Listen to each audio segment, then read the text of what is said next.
Hey guys, this is Thomas from freewaysocial.com, and in this video I'll show you how to make your personal hashtags on Facebook app.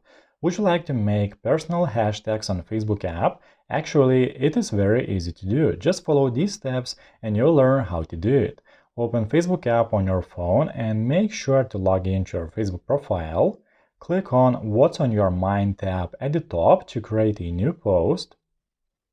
Now type in the hashtag symbol and your new hashtag that you would like to create.